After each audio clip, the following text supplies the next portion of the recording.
Welcome, everyone, to another edition of Deconversion Stories. And today I have the pleasure of chatting with Aicila. Is that how your name's Aicila? Okay, all right. I was close. But I like the first time I ever messaged you, I spelled your name backwards because I thought it was Alicia. But Aicila is what it is, and here we are. First of all, thanks for being on the show today. No, thanks for having me. I'm excited and a little nervous. I've never shared my story in quite this way, so. Okay. Well, that's all right. I've been told I have a tendency to make people feel a little more at ease as time goes on. So just ask Kyle Brewer. He's in the chat right now, right? Okay. Hi, Kyle. There he is. Kyle. But anyways, what I do here is I chat with people about their journeys away from whatever belief systems they're once a part of and how that affected them and, relationships and stuff like that. And of course, I also want to talk about the Bicurian podcast that you are a part of as well. So there is links to all that below, guys. You can follow Aicila on Twitter, and her podcast stuff is also down below there as well. And Bicurian Twitter as well.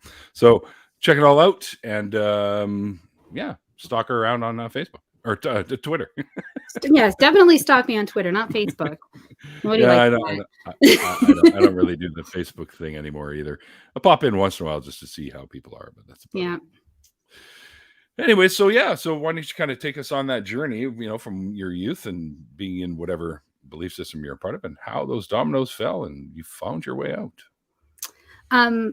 Well, so thank you. And it's interesting when I was reflecting on it, and while I've definitely shared the process in personal conversations, I've never really done this. So I appreciate the opportunity. Actually, it made me reflect on sort of that process in a different way. And so when I was younger, my parents were divorced, and my father was a very devout Mormon, and my mother was agnostic, and my mother was pretty insane and abusive. So as a child, I kind of looked at my parents and I was like, all right, anything that my dad is doing has to be the better thing. And so when I was 9, I was visiting my father for the summer. And in the Mormon faith, they get baptized at 8. They have the belief that that's when they call that the age of accountability. So when you're 8, you're capable of making that choice. And so I told my dad I want to get baptized. And wait. When you're 8? 8, yes. No, I know. When I was 8. 8 is the age of accountability. I didn't make the rules up. That's their story. I need to have a chat with whoever made those rules up, because at 8, I didn't know my own fucking, I didn't know what the hell was going on at 8. No original sin, but at 8, you're responsible for your choices. So I told my dad, and he was like, and this is actually pretty rare for devout Mormons in my experience, because usually they're like, oh, you want to join, go for it. And instead, my dad was like, I think you want to do it because everybody else your age is doing it, and I'm not cool with that. He's like, if you're going to join this religion, I want you to do it because you genuinely want to be here, not because all your friends are doing it. So I want you to go home for a year, go to church, and then if you still want to do it, when you come back next year, you can. So I went home, and my mom wasn't particularly supportive, and I was 9 at that time. So I was like, so it fell off the wayside. Didn't join. And then weird. Yeah, right. It didn't happen. That was fine. And he never gave me any flack for it, because he was really truly serious about it. He really does feel that way about, you should make a real commitment if you're going to do it. Yes, of course.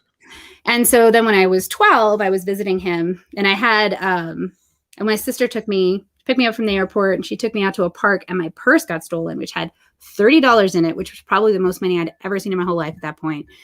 And a new makeup case, which I wasn't super girly, but for some reason that was very exciting. And I decided God had punished me because I went to this park with my sister instead of going to church. And so then I recommitted to joining the church. And then I did actually do it. I went, and same thing. My dad was like, you'll have to go home. And now that I understand a little bit more about my mom's insanity, I'm sure he also didn't want to be responsible for me making that choice away. Mm-hmm. So I went home, and because I was over 8, I had to have the missionaries come and give me the discussions that you can't just join. You have to go through this learning process, and I guess, maybe get indoctrinated, if that's a way to look at it. And I did. And so that's what I did. I joined when I was 13, finally got baptized, and was very committed in a number of ways. Obviously, like I said, like I looked at my mom and my dad, and I was like, his life is better. Whatever he's doing, that's what I'm going to do. And so like I did the whole shebang. I got up all the years of high school. I got up early at 5 a.m. to go to a scripture study. And I was raised in the East Coast. I was in New England. So in Utah and other places where there's like a dense population of Mormons, usually you can do the scripture study. They call it early morning seminary. You can usually do it just randomly. Like they'll have buildings by the schools and stuff like that. But if you grow up where there's a less dense population, you have to go to a church building. Mine was like a 35-minute drive. So this woman in what they call the small groups of meeting halls, there's 100 families in those. Everything's very organized. And that's called a ward. And so a ward. It's called a ward. Yep. Sounds a little apropos to me. It's right. And then, and so you would go to your church building where the wards or the stakes. A stake is 10 wards. And a steak. That's the larger. Something I throw on the barbecue, but okay. Yeah. Well, and they're delicious that way, but stake. Don't ask me where it comes from. That I never asked. Oh, steak, and, like you drive a stake through a vampire's heart kind of steak. Yeah. Right. It probably has something to do with that. Usually there's not a vampire, but usually there's some form of like you never know structure to it. Yeah. Yeah. I mean, that's Anne Rice's thing, right? Like Jesus is the ultimate immortal, but we don't have to go down that rabbit hole. It's just hilarious to me. Yeah. So then, so I did that. I did early morning seminary. I did a couple of what they call mini missions where I spent my vacations with missionaries in New England, knocking on doors. And my mom continued to be agnostic. Hold on. Before you carry on with that, I want to hear a little bit about the knocking on doors. How, like, were you ever like, did you get angry if people just slammed the door on you, or like, how did that go? Like, what were you ever invited in? Like, tell us a little bit about how that works.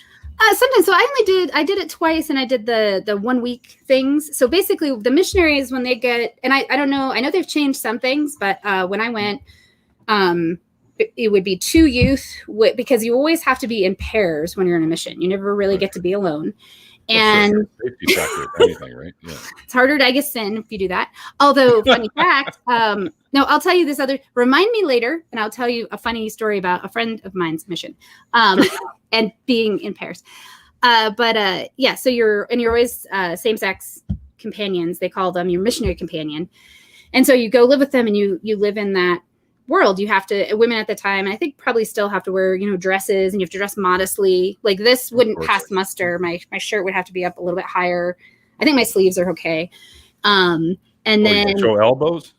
you can show elbows. It's allowed. And none of that nasty cleavage, right? No, none of that. It's dangerous. No, well, we had someone come into my freshman year. I went to Brigham Young University and lecture us is not actually inaccurate, I guess, about our job as women to dress modestly so that we wouldn't put thoughts in the men's minds at school, our other co-students or whatever. It was very important that we dress appropriately so that they could have pure thoughts.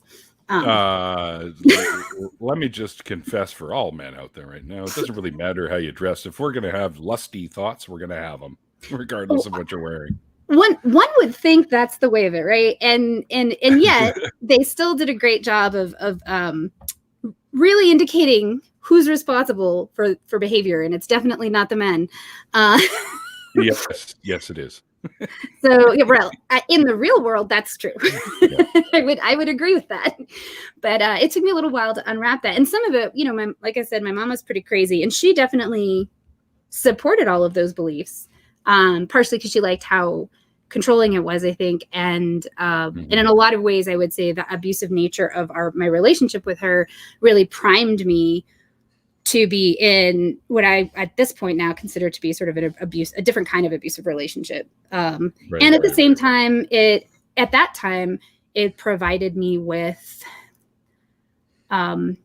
a structure and a kind of escape that I needed. It was sort of like I'm, jumping from the fireplace to the, maybe the hot water in terms of like finding something. And so I committed myself to BYU, Brigham Young University. I went to school there. I met a young man and I married him at the age of 20. So we had a baby very quickly. And then another baby very quickly. Make it sound like you tied the knot and then, well, there's one. Yeah, no, they just came out. No, it's like Monty Python sketch or something. Well, I was very devout, and I actually had been not sexually active prior to marriage. So I learned a lot in that process. Some of it was, so. He also was not active. So it was a lot of like things that were awkward and uncomfortable. And yet, and it seemed like, and I had my friends, and, one of them was having real issues getting pregnant. Like, we're all 19 and 20, and like she lost a baby at 4 months, and like real tragic stuff. And I basically seemed to be around sperm and get pregnant. That's how that happened. I was like, oh, wow. Like I'm like, look at that. So we had our babies, and, and his parents were super dysfunctional. His dad was pretty abusive. And so it was a rough situation for us to navigate, and then we're exhausted and we didn't really know what we were doing. And then he comes home one day and he says, I don't think I believe in God. I'm like, what? We can't. Wow. That's not what we planned. Because a large part of why I wanted to marry him and I liked him, obviously. I loved him, and he was I thought he was a pretty awesome person, but I very much chose to commit myself to someone who was of the faith because I wanted that feeling of belonging. That's like what they meant for me, was that feeling of belonging. And I wanted that with my partner. And I also had, and I think this is the example of my father, I had such a strong commitment to like personal autonomy around that kind of choice. And so I'm like, well, and I realized later, like he came from a pretty traditional family. And if I had just been, well, you have to let that go and stick with the church, I think he might have honestly like just suppressed his reality. But that was so antithetical to who I was. Like, right. I was like, I don't like this. This is really causing me a lot of distress. And I'm never going to say that you shouldn't follow your heart when it comes to your beliefs. Like that's a core value that I have. And so that was kind of painful, I think, for both of us. And then I was really struggling with like, how do I navigate this? Like, he doesn't want to go to church anymore. And he was a programmer and he worked really long hours. So the only time he was really home was like Sunday. And then I get up and take the kids to church, and I was like, this feels bad. Like, I think I need to spend this time with him. Like, so I went in to talk to my bishop and like talk about like what was going on and what we were dealing with. And that I, felt like I was needing to maybe not come to church for a while because I felt like I needed to prioritize my relationship with my husband and our family. And my bishop looks at me and he says, well, actually, you need to make more sacrifices. I was just like, we mean like goats, chickens, neighborhood cats? What are you talking about? I was like, I don't even have anything left to sacrifice. I'm exhausted. I'm alone. I was in Provo, Utah. So like everybody that I didn't really want to talk about what my husband was going through because I knew that the people I was communicating with might say things that I didn't feel comfortable with. Like I felt like, once again, he deserved to have the right to go through his process. Like whatever he needed to do to feel true to his beliefs that felt very important to me. And I didn't want to overwhelm him in that way. Right. And so I'm sitting here, I've gone to my ecclesiastical leader for support, and they've said, basically, not only am I not going to support you, I'm going to tell you should be doing more. Like, oh my God, wow. I can't do more. I have no more left. The only thing I have left to sacrifice is the church. That's what's left. I can give that up. So I guess that's what you want. So I left. Sacrifice made. Yeah. So I left. And of course, I didn't go to church anymore because at that point, I wasn't ready to leave the faith. But I really did feel like it was important for me to be home with my husband and to try and create some kind of feeling of family for us. And in the meantime, I was playing D&D. That's the other podcast that I'm on, Natural and Heroes, How I Met You, is D&D podcast. And one of the women in the D&D group that I was playing with, she and I just had a connection. And it was a special one. And our characters were always hanging out. And so, and then, and she was in school and she'd already gotten in trouble. So she went to BYU. At this point, I was done. And she had gotten in trouble for being openly gay. So what that meant was they called her parents and her bishop, and she got put on probation, and she had to write a paper about why homosexuality was wrong. And she had to commit to never promoting it on campus, whatever that means, in order to be able to go back. They told her to do that? Oh, yeah, no, that's all the things the honor code police essentially told her to do if she wanted to stay in school. Because in order to go to BYU, you have to have the endorsement of your ecclesiastical leader. So if you're not Mormon and you're Catholic, there's very few non-Mormons who go, but there are some, and they have to get the same endorsement from their spiritual leader or authority but you have to get it from your Mormon bishop to be able to go to church. So to school. So every year you have to go through and get that rewritten out. So in order for her to stay in school and not shame her family. Oh, and her parents were fabulous about it. She is the oldest of 5 daughters, and her father lined up the 4 younger sisters when he found out that she was gay and asked them if she had ever molested them. That was his response. Get out of here. Are you kidding me? I am not kidding you. I cross my fingers. That's my heart. No. Yeah, she was from Texas. That's what being gay is all about, is molesting people. Like, yes, exactly. Yeah, no, it was bad. It was really bad. And her sisters were like, gross, Dad. What is wrong with you? Yeah, what? Yeah, no, they were totally like, we don't even understand what's happening. So at any rate, I met her and we started our D&D, and then we started hanging out and playing games. And I was having feelings that I had never had before. And I was just like, well, and I had all these rationales for it. Like, I was never sexually active. So maybe like, that's just made me like horny for everything. I don't know. Like, I couldn't figure it out. And I just want to hump everything. I guess, I was literally like, I don't know what's happening, because it just didn't occur to me. Well, and here's the thing. I had absolutely had strong feelings and deep, strong connections to women before that. And before I got engaged, I actually had my best friend at school and I were hanging out, and I said, I know it's weird, but I sort of feel like before I say totally yes to him, I need to like not, be in the same connection with you or something like that. And she's like, oh, I totally get it. So, and we used to both joke that like, we wish polygamy were still around so that we could just marry the same guy and spend the rest of our lives together. So I was pro polygamy at that time, but it was really more, I was pro women, and I didn't get it. So I just was, the ways that you will like segment your reality in order to like stay in something. It's entertaining when you look back. Like, wow, how could I not see that me talking to my best friend who I spent all my time with and saying we wish we could marry the same guy and spend the rest of our lives together? How did I not see what that was? And so I also had like, I identify as queer now. I identified as lesbian for a while when I was with my wife, but I realized there's a broader spectrum. And, but like that was part of it, right? Like because I was, pan or queer in some fashion, when people would say like being gay is a choice, I was like, oh, it totally is, because I chose not to date women. Now I know more, but at the time I was like, oh, of course, doesn't everybody do that?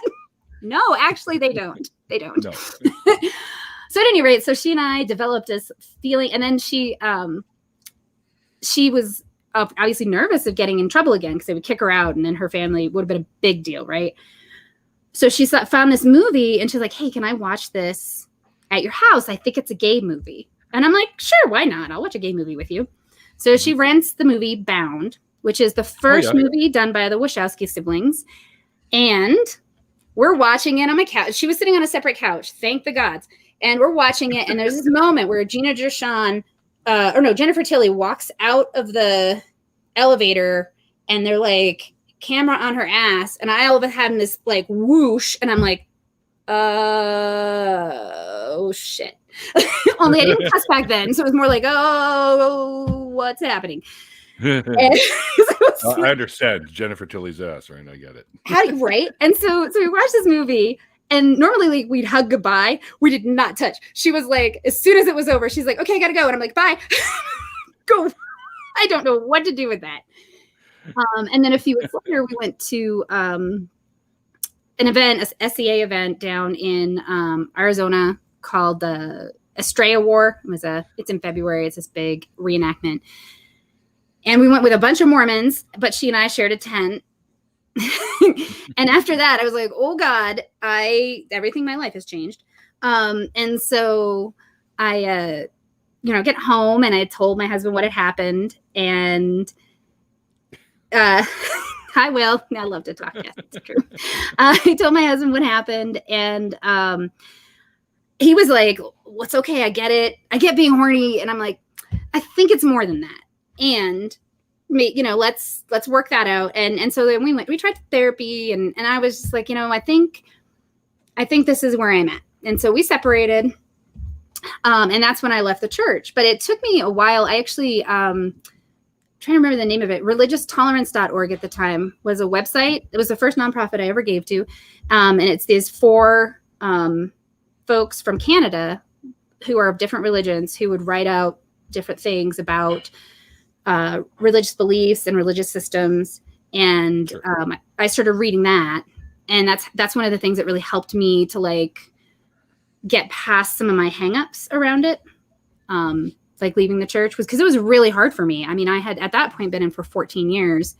Mm-hmm. And I prayed all the time, and I had the temple garments. Like I had gone to the temple. I used to go to the temple probably twice a month. I got up every morning. What are the temple garments? What did the temple garments look like? Like what kind of garments? So something like cool hoods and. No. So there's 2 things. There's the temple. The garments are the underwear that you're supposed to wear all the time that keep you. Oh, is that the bulletproof stuff? Or it is? Yeah, absolutely. Okay. No. Yeah. But the temple garments you wear all the time, and it's one of the things that keep you modest, right? And then, like our bishop told us that like you need to sleep in them, and if you have sex, you have to put them on right away, right? Like so that way, like God's always first, right? And so it's one of the ways that they very much control the membership, right? Because your connection is always to God first. Like when you get married, your husband doesn't commit himself to you because he's already committed to Christ. You commit to your husband, but he's already like belongs to Christ. Yes, so he doesn't commit back in the same way. Mm-hmm. Yeah. And I accepted all of that. Like I bought it hook, line, and sinker. And so then when I decided to leave, I had like this massive existential crisis because it was just like, I'll never feel this kind of belonging again. I'll never feel this kind of connection. Which is actually wrong, but you didn't know it at the time. Exactly. Right? No, I had no idea that what was true because I was 100% bought in, fully indoctrinated. And so it was, and I did lose most of my friends. I mean, some of them I'm friends with again, but at the time it was very difficult for them to deal with my journey because they were all young, devout Mormons. So there was that. And then it was a very lonely experience for sure. And so then being in the lesbian community was, helpful because at least then I had that feel. And especially in Utah, right? Like where they say like, they say like no atheists in foxholes. Well, I don't know if that's true or not, but, that feeling of like being in a war zone, which it's not true, like, FYI. Yeah. But that feeling of being in like a war zone of like that loneliness, like it really bonded the community there. So that's a drinking game, by the way. Is it? Okay, I'll drink. Every time you see I've got water too, but every time because I can't drink right now. Yeah, this is definitely water. Yeah, me too. But mine's in a Mickey Mouse cup. So excellent. I love it. But I'm on blood thinner, so I can't drink. And I'm out of beer now, anyways. I'm not really going to go get it anymore. Yeah. Water's totally acceptable. I make no judgments. No, sure. Water, man, it's the best thing for you, unless you're drowning. There's always an exception, right? Yeah. So yeah, I mean, I would say that's the.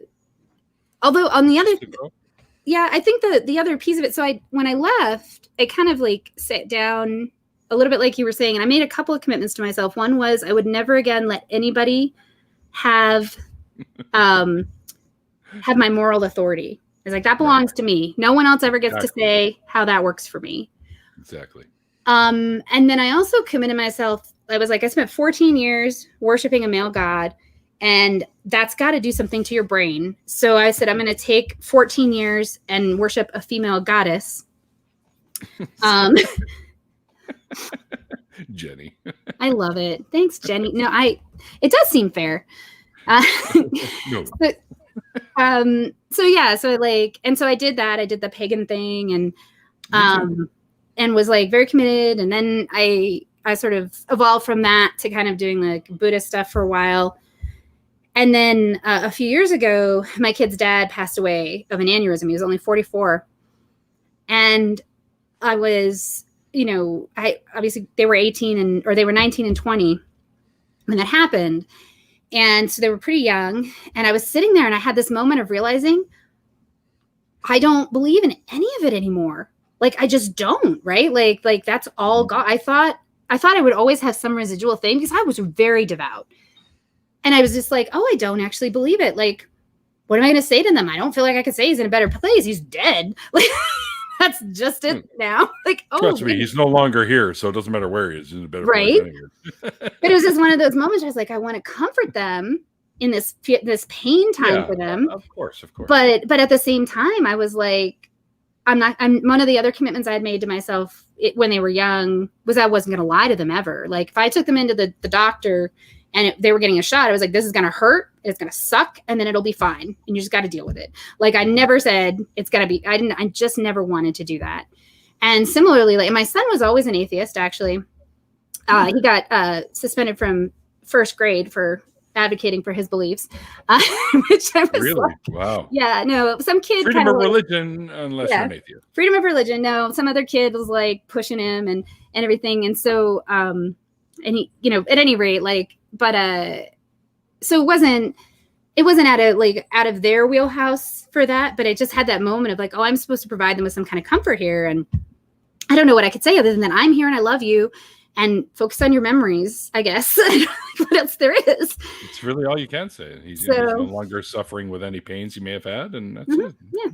So that was just interesting to realize, like, it wasn't, and I didn't actually have that goal per se. It just naturally occurred as I went through my life. I think just being honest with myself about what did feel true, if that makes sense. Mm-hmm. So. Yeah. Oh, I saw that's still kind of one of those things where you say, oh, what did feel true? Because oftentimes our feelings aren't quite as accurate as we'd like to think they are. Right. Right. But let's face it, our brains literally trick us all day, every day. Mm-hmm. But yeah, I mean, just go where you feel you're, the safest, the most listened to or heard or understood, stuff like that. Those are the things you got to focus on to make yourself, have a better existence while we're here. Mm-hmm.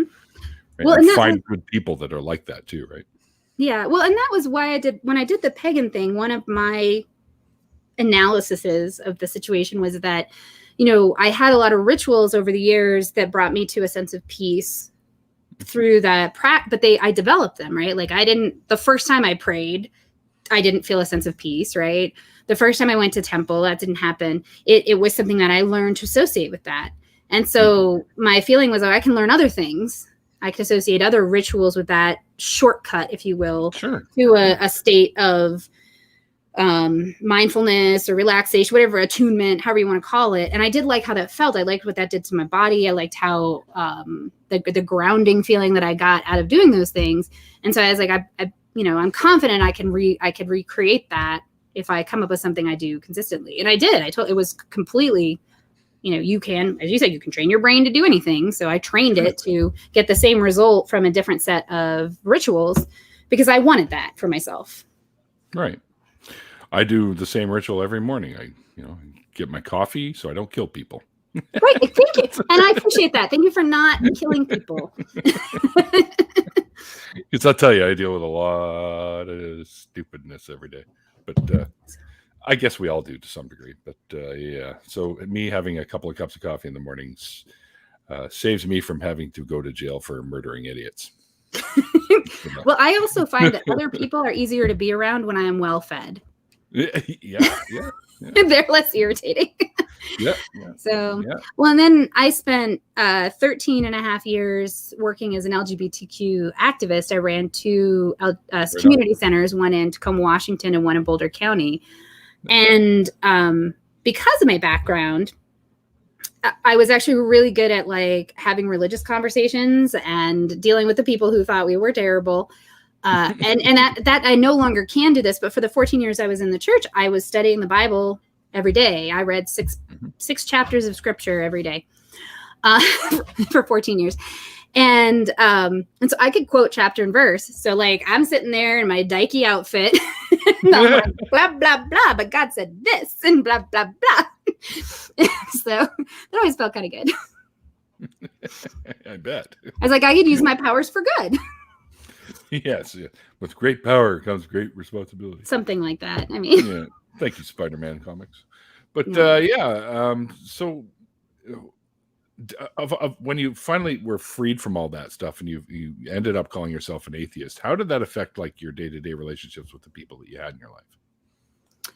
Well, leaving the church, like I said, I lost everything. I lost my friends, I lost my family.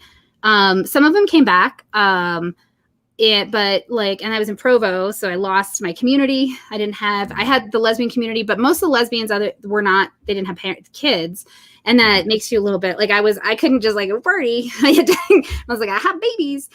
It also used to tick me off because people would be like, oh, I can't go out on a Tuesday. I won't be able to sleep in. I'm like, oh, you get to sleep in. I have an alarm clock at 6:30 and it goes like this. I was like, you gotta toughen it up. You be 20. And you can't hit it to make it snooze. Well, I guess you could, but technically you shouldn't. I mean, they don't, people frown on that. There's this whole like, don't beat your kids. I mean, spanking, I guess, is fine, but even nowadays, we're not okay with that. No, you shouldn't, because all that teaches them is the way to resolve issues is through violence, and you don't want to do that, right? So right.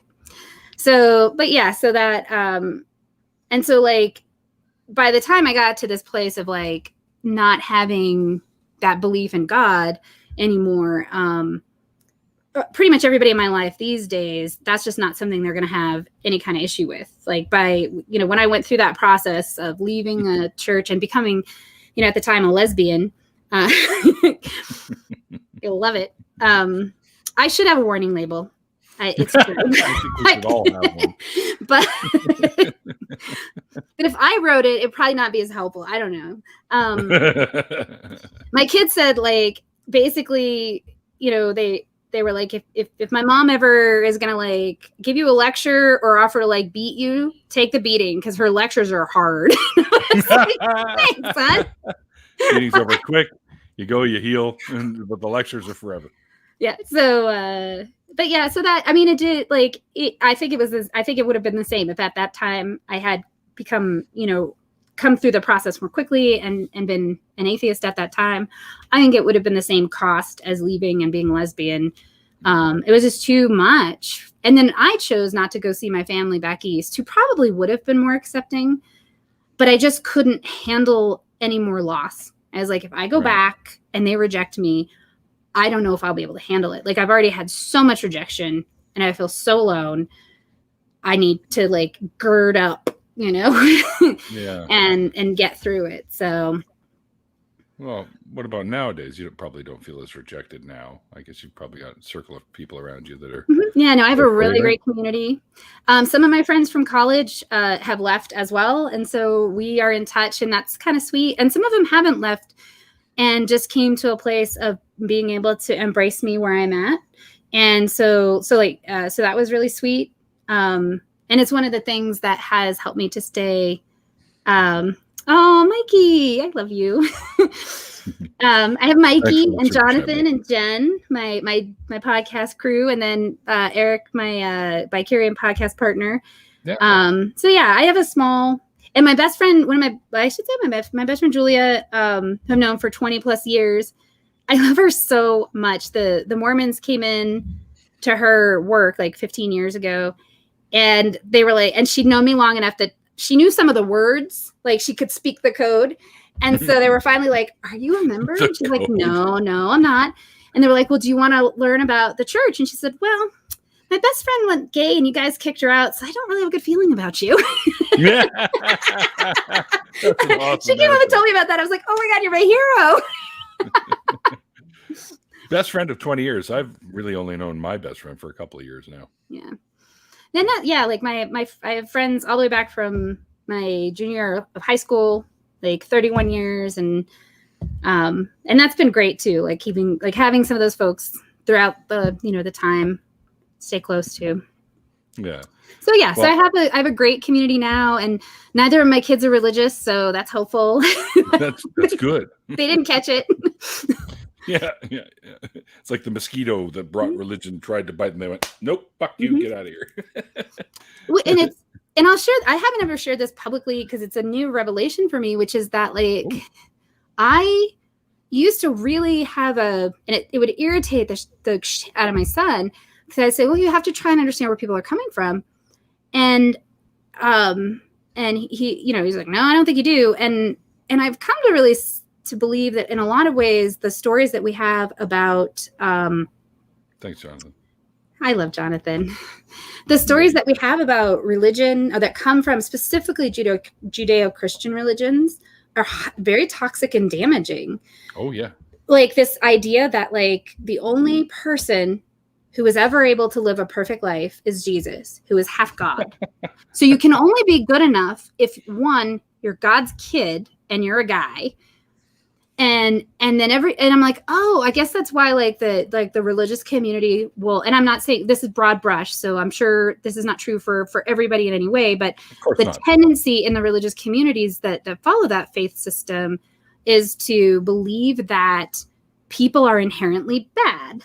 And the truth is that you're born a sinner, basically. Right. You're born a sinner, and you can't ever be good enough. Women will never be there, because only one person could do it was Jesus, and he's guy. So you have to be guy, and you have to be half God. And then everybody else is going to fail.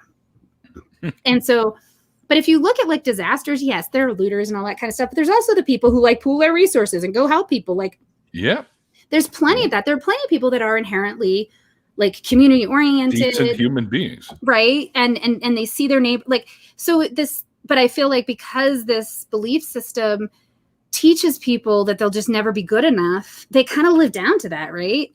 And it's just woven into the fabric of our social constructs. And then we wonder why people are challenged.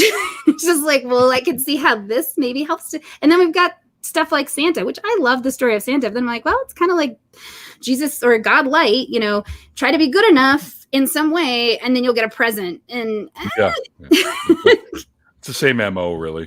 Mm-hmm. Reward for being good or whatever.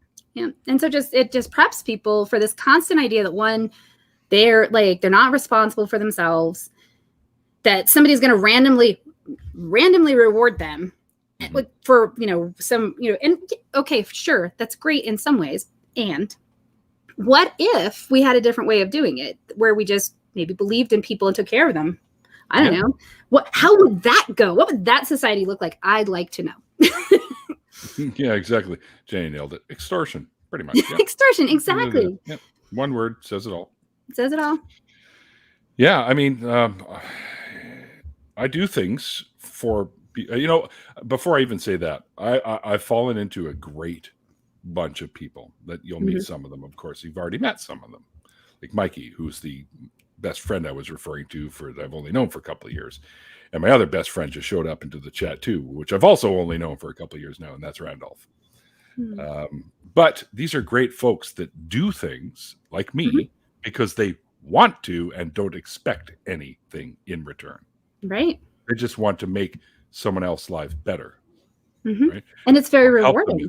Exactly. When you see that person end up being thankful and successful or helped out in a harsh situation, that's the reward right there. Yeah. We have that. We have that desire innately. Like I think so. I think about, like, you watch TV shows and, like, you know, the random guy will walk up to the person and they'll just help them for no reason. And I'm just like, this colonialism, capitalistic, Judeo-Christian BS that we live in is like, oh, it has to be transactional. Why? People do that all the time.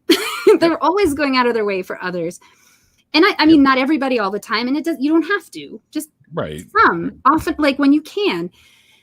And so, yeah, I know. I think there's more to it than that, right? Yeah. And some people are just inherently dicks. That's all there is to it. And some people are just, you know, they get to be. Not everybody has to. Yeah. Of course, I say that, but a lot of times I'll say most of the time, there's probably underlying stories that put them there, you know, too, right? So it's kind of harsh for me to say that, but, you know, there are a lot of folks out there that are just inherently not cool. And yeah, there might be something behind that, but there's always help out there that can bring them out of that spiral, right? Yeah. So. And maybe that's something that you'll end up disrupting. I mean, I wrote a blog on what I called it "The Power I Have," and talked about that. Where if you really want to make a difference, one of the things to be aware of is your capacity. Like, don't help when you don't have space for it, because you're not going to do anyone any good. So be comfortable assessing that. But if you have the space to meet someone who's grumpy and try to support them, or be kind and give something, as long as you have the genuine resource to do it, like emotional, whatever, then do it. But if you don't, it's okay. It's always okay to say, not me, not today. Like, I used to do those religious conversations all the time. And then I hit a wall after like 12 years. I just couldn't do it anymore. Like, I was talking to this pastor about stuff, and he was talking about how gays are super sinful. And I just was like, oh, I'm full. It turns out this is my last one. Like, I'll make it through this one and then I'm done. You can't hear it again. I just can't. No, nor should you have to. That's just horseshit. Right. Well, it was what I was, like I said, I was the executive director of the center. And so I would go out and like work to advocate for different ways of bringing people closer to making our community better, in terms of, like, when I worked in conservative communities, for example, like in the school system, to teach the kid that, because basically teachers can have a lot of influence on their students.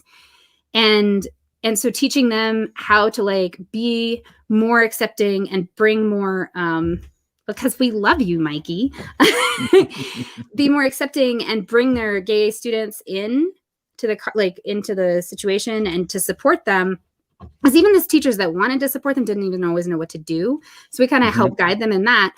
But we also would, like, help them understand, like, you're going to, like, a lot of the teachers were hostile when we came in, because they were in conservative communities.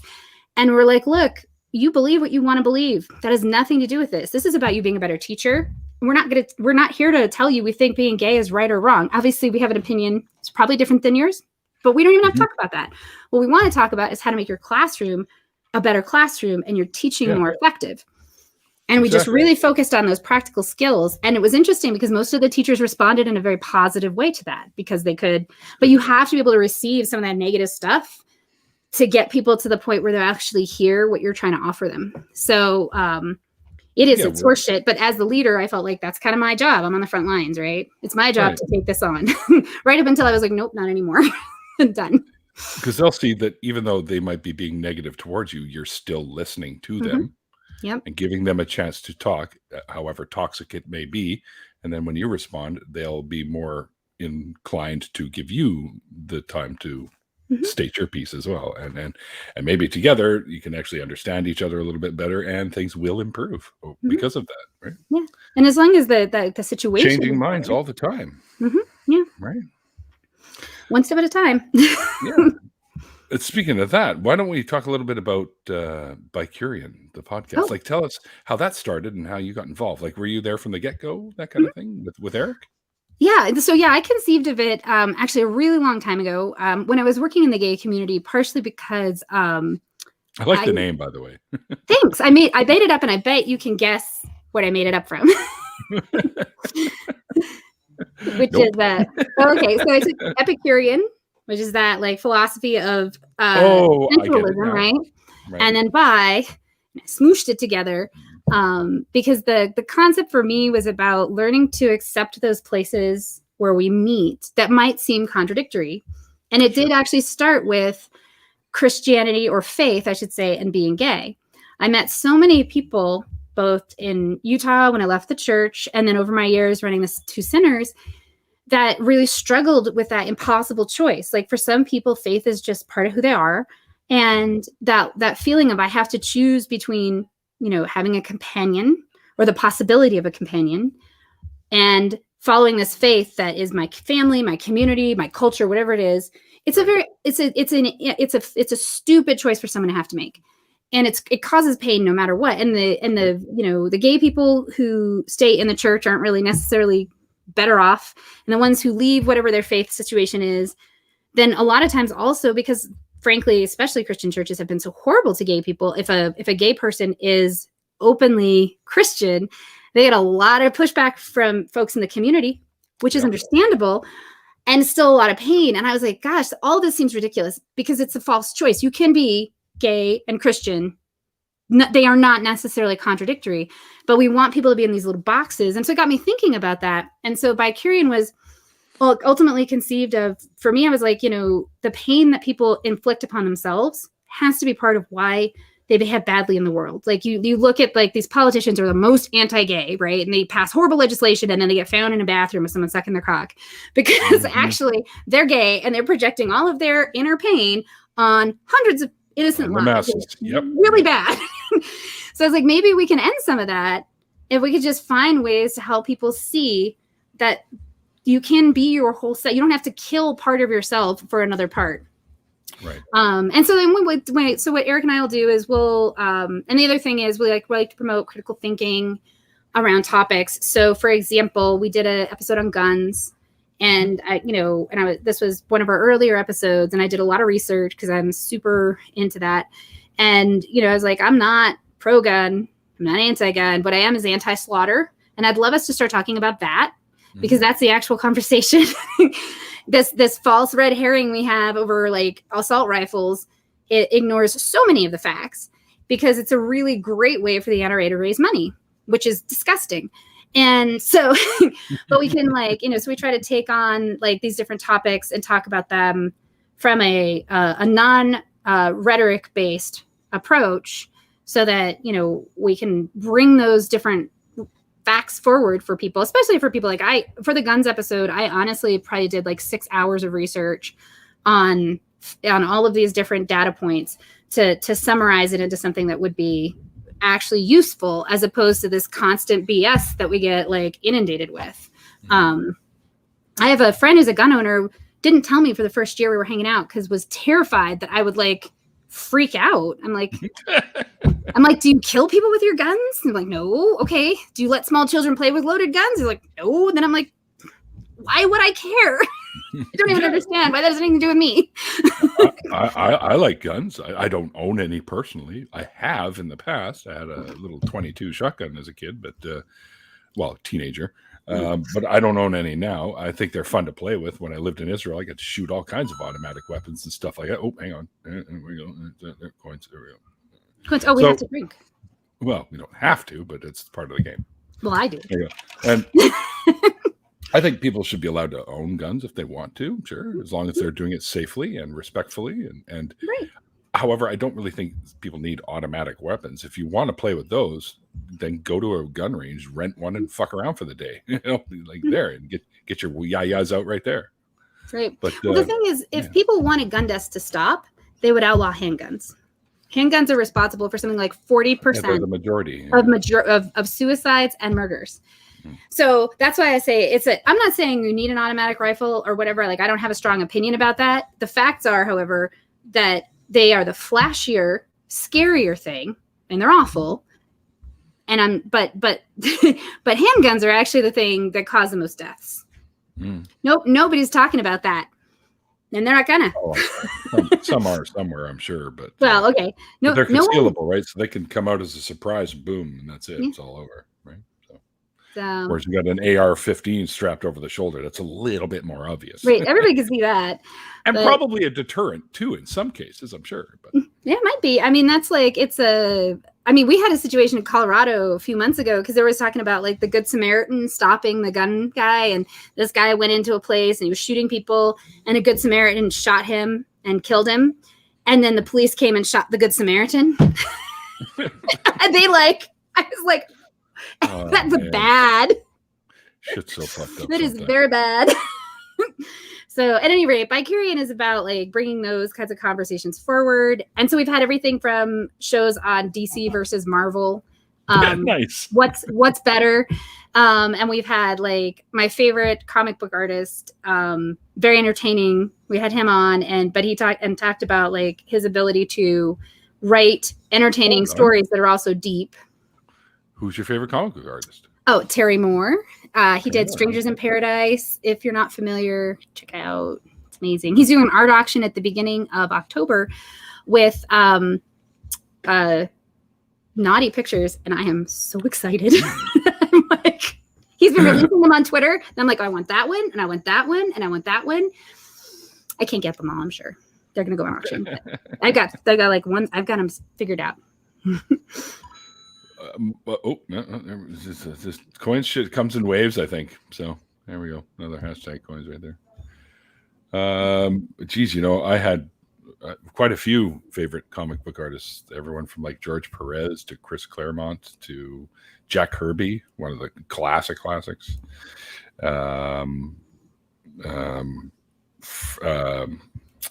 His name just went like he's probably one of my all-time favorite. He did the Ronin series. He did Frank Miller. Thank you. Okay. Miller, yeah. Right. Yeah. He's probably my all-time favorite. I saw him speak at a San Diego Comic-Con like 10 years ago. Very cool. It's very interesting. Yeah, he's really he's very entertaining. So do you have any like curiosities about Mormonism that you would never ask a faithful Mormon? No. Okay. I know, and all I need to know about Mormonism to know is just loopy as fuck. That's for sure. Magic underwear and fucking golden plates that nobody ever seems to be able to find. Right? No. Shit like that, Mm-hmm. And of course the musical. Oh yeah, no, it was great. I took my son to see it. Pasadena Agaway. Yeah. Well done. Yeah. So. And no, I've had ex-Mormons on here before. Holy cow! Must be, a lot of times these coins things happen because YouTube videos. Because I'm subscribed to tons of channels, so YouTube videos. So is going to go live, and then it goes live, and then a ding and a ding, right? And there's quite a few people going live right now. So. Gotcha. Yeah. So that's time for it, I guess. Yeah. Yeah. No, because I'm streaming. Damn it. Well, there's that. I mean, obviously, this is the place to be. Well, yeah. I mean, for some folks, it's the usual crowd in the chat. I'm always grateful that they're there too, because they make the show a lot better. Because some of the comments they put up there, especially that crazy guy. Tons of mice there. I love Tons of Mice. Yeah, he watches our D&D podcast, and he always says the most interesting things. Oh. Yeah, I like them all. Everyone tweet Neil. See, this is the kind of stuff we have. We want coins. We're not drunk enough yet.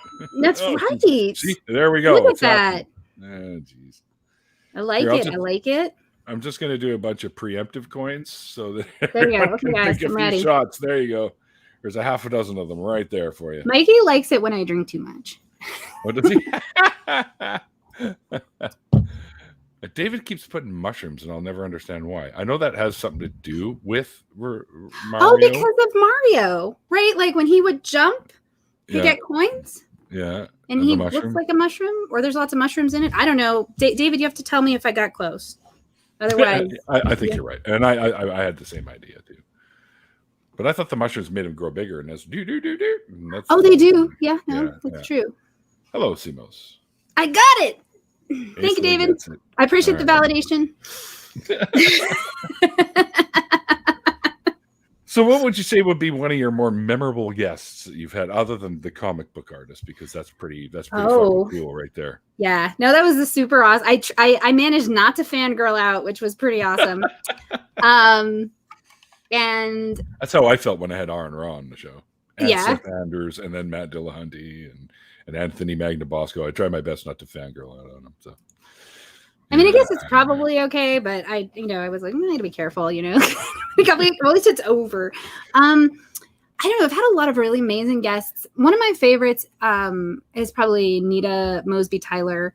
I met her through my work at Al Boulder, and she's an older Black woman. I think probably in her early 60s now, but I mean, she looks very young, so it's hard to know. And she does, at this point, she does like corporate trainings and national speaking on kind of inclusion and diversity. And she grew up when she was young in the segregated South. And so we had her on an episode called "Do White People Really Love Salad?" because she'd written a book called "White People Really Love Salad." I do like salad. Yeah, good salad is a good salad, right? Well, and she was, when she was a young girl, her family integrated a neighborhood. They were the first Black family to move into the suburban community. And of course it was ugly, right? Like people are slashing their tires and doing all these like terrible things. And so she tells a story on the show about her experience and how, and finally one of the families in the community invited her to dinner. And I mean, I think she was 12 or 13 at the time. And so she went over to dinner and they made salad for dinner. And she was like, Black folks do not eat salad as a main dish. So she went home she told her parents, she's like, they're very poor. All they could afford was salad. And so her dad, who I'm like, wow, no wonder you're such an amazing human in the world. Her dad was like, well, we can't have someone in our community who's poor, who's not having enough food. Like, we'll have to make them food. And so they turn around and like I said, like they've been slashed tires, all this other stuff. And they just and her mom was like, really, hon? He's like, you can't let people be hungry in your community. So they make this huge meal for this family. And then because they didn't want to make them feel uncomfortable because they were poor, they like brought it over and were like, this is the reverse welcome wagon. We just want to like make you a meal because of the, and so like brought them this meal. It was like essentially like a Thanksgiving dinner or something, but like that level of food, because they didn't want anyone in their community to be too hungry. And so she tells that story, and then she talks about it from that like inclusion and diversity training perspective. And the book has all these little vignettes like that from her childhood with like the questions and the sort of like what she learned from it, which was like, she's like, I made an assumption because my culture was that you don't eat just salad. I went from we had salad for dinner to they're too poor to have enough food, not understanding it was just their convention. Right. So it was, I mean, she's, and she's just a very like eloquent speaker, and I just respect her so much. She actually did an event with Snoop Dogg. I was like, oh my God, like he's so lucky got to hang out with you, but well, he's cool too. So yeah, like I just really love how she moves in the world and the way that she does the work. She's very graceful, and she shows up deeply, really present with people. And so it was such an honor to have her on the show and have her telling the stories of her childhood and the things that she learned while our country was toxically abusing her and her family. Right. Oh, wow. So, yeah, I was supposed to meet Snoop Dogg too. Like this bit of a story behind him. One of the guys I worked with, his name is Corey Philpott, and he used to be a cornerback for the BC Lions here in one of our Canadian football teams until his hip went out and he had surgery and he couldn't play anymore. So he started working because my old boss, George, was a big fan of the Lions and used to go to the games all the time. And he actually got to know Corey. And as a joke, he's like, Corey, come play with us, or come work with us. And it's like, yeah, sure. So he ended up coming to work for M&R, which ultimately became GFL. He's still there. And he's also a coach for kids football teams too, right? Okay. And they played a team that Snoop Dogg was a sponsor of. So they were all going to bring him up here. And then they were going to get together, and I was going to go and meet them and do a little show or something with it, because I was doing something on the site called Lifeblood Entertainment because of my blood donation stuff that I can't do right now because of blood thinners. But I formed a group of over 200 people, which they said could never be done, and they hadn't met me yet. Yes, nice. And so we did that in honor of my dad, who was BC's highest donor at the time. And they said, hey, what's your pledge going to be? I'm like, oh, probably break my dad's record, right? And they're looking at each other, and then they're looking at me like I had 3 heads. Like, well, that doesn't happen. I'm like, well, we'll see. You can put 50 down. But anyway, so we did 681 donations in the first year. Oh, wow. It destroyed my initial pledge by 1,240%. So they made a big cake for me and everything. And so I started Lifeblood Entertainment to put on musical shows and talk about the importance of blood donation between the shows, get people to join my team. We only ever did a couple of shows. And then one of the guys that I was working with kind of, it's a long story. It's depressing. I don't want to talk about it. But anyway, okay. We were supposed to have him come up, and then a COVID hit. So I didn't get a chance, but it'll probably happen in the future at some point, and I'll actually get to smoke one with Snoop Dogg, which is that's like a goal. I think one of my bucket list checklist. Yeah, absolutely. That sounds awesome. Smoke a doobie with Snoop Dogg, right? Like that's the win right there. You've arrived if you get to do that. Yeah, no problem. Sorry, just got a text from my sister. It's like I'm streaming. I have that set up and ready to go. You should pick it up. Be like, "Hi." No, text. Oh, text. There you go. She's just asking me if I'm going to see my mom. She does it every weekend. I'm like, Marla, I go see her every weekend. What are you talking about? You don't have to ask me this.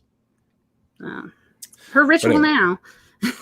Well, no, because she's in the hospital. My mom's in the hospital right now. So. Gotcha. I'm sorry to hear that. That's a rough time. Oh, no. It was bad at first. She went into, what do you call it? Where you have an operation and then you get infections going everywhere. Septic. MRSA? Septic, yeah. Okay. Yeah. So she was on an intubator for a long time, and we weren't sure she was going to make it. And I took like time off of work. Yeah. And stayed by her side in the ICU.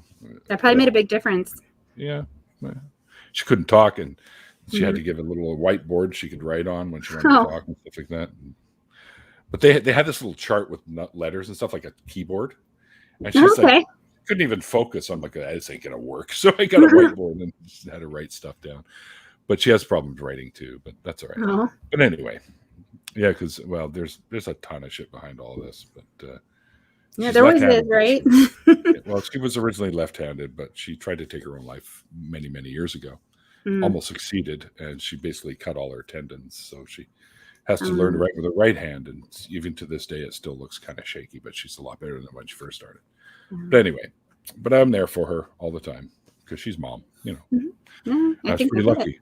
I had two moms actually: biological mom, which I got to meet, and the one I grew up with. So. Wow. Pretty blessed. Congratulations. Use that expression as an atheist, I'm not sure. I think you can. Oh, that's actually one of the things, though, right? Like figuring out what language to use. Because I'll say things like blessed, but I don't know that I mean it in that way. But it has an intention. Let's just say I'm lucky. All right. Yeah. And lucky to have these folks. It's just figure of speech, is what. Right. It is. Like when you go, oh God, or something like that. And Eddie, I know he's still a theist, but or deist, I guess. I don't even know. Got to have Eddie on one of these days. I'm actually going to start a new show. I might narrow the deconversion stories down to just 2 nights and have a third night where I actually talk to theists and deists, and it's going to be called Convinced. And I want to learn what convinced these folks to become believers, or cause many of them are raised in it too, and that's the big reason. Because indoctrination is a very powerful tool. So. Yeah. And indoctrination, by the way, folks, doesn't just happen in religion. You can be indoctrinated at all kinds of weird shit. Honestly, I think everybody gets indoctrinated. I felt like as a parent, I was really clear. I was going to indoctrinate my children. So I was just like, I want to be very intentional about it. I'm going to make sure that the things that, as much as possible, I'm indoctrinating them in my actual values, rather than things that are accidentally happening because I tend to repeat them for no reason at all. For sure. Yeah. So, lots of things have indoctrination processes. Right. All right. Well, we've gone well over the hour, Aicila. I mean, holy cow. We're just little budget chatterbugs over here. But I do want to thank you for being the guest tonight and sharing your story with us. I really do appreciate that. No, it was wonderful. Like I said, I was really looking forward to it. Jonathan and Mikey were both like, you have to do this. And I was just like, I watched your show and I was like, obviously I want to. Okay. So, and I do want to put a shout out to Nat One Heroes, which is the podcast that I do with Mikey and Jonathan and Jen, which is the D&D podcast. It's every other Sunday, goes live on Twitch. So not tomorrow, but a week from tomorrow. And then by Kyrian, we're going to do our very first ever live stream. We've only ever done pre-recorded shows on September 30th, which unfortunately is over your time, and I'm sorry for that. But because it's a Thursday night. But I really hope that folks will join us, because I'm nervous that we're going to have folks on and then, no one will be there because we've never done a live stream before.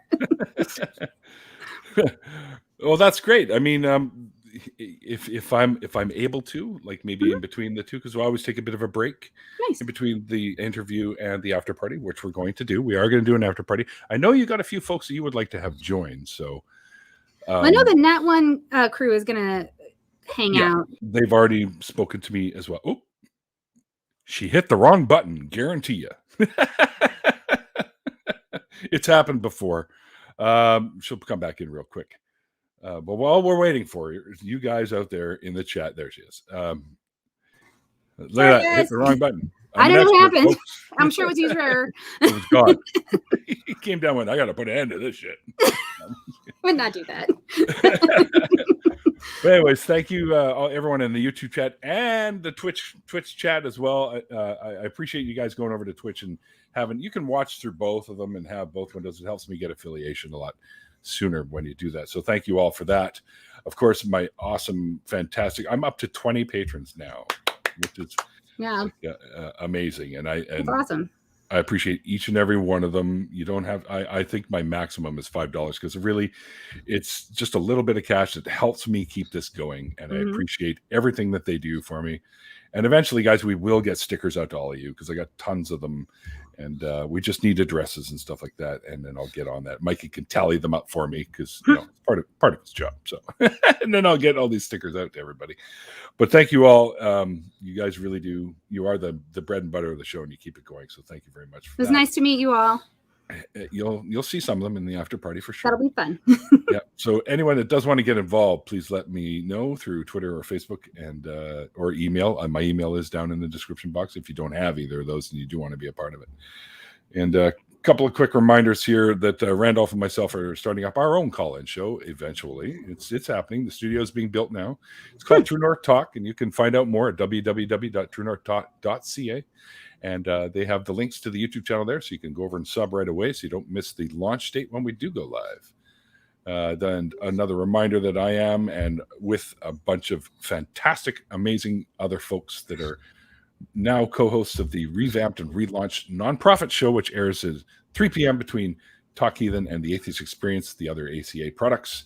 So head over there and check it out if you haven't already. And of course, last but not least, usually the last Saturday of every month, sometimes the first if we have to skip it for whatever reason, Andy and Seamus and myself do a little show called Atheist Drinking Out Loud over on Andy's channel, which is called Laughing in Disbelief. So head over there and give him a sub too. He does make some pretty funny content as well, so you'll enjoy some of that. And you won't miss when we do go live with our hilarious show for a couple hours. We also like to have guests with us, so you never know when I might come knocking on your message box and ask you to come and hang out with us for a couple hours on a specific Saturday. Yeah, that's about it, I guess. So let me see if I can find all the rest of them. Yes, so like I always say, at the end of the interviews anyways, and Aicila, you were amazing. Thank you again for joining. No, I really enjoyed it. Thank you so much. Well, thank you. And like I always say at the end of the interviews, like the late, great Christopher Hitchens said, it's called faith because it's not knowledge. That's true. Right? And we will see you guys next time.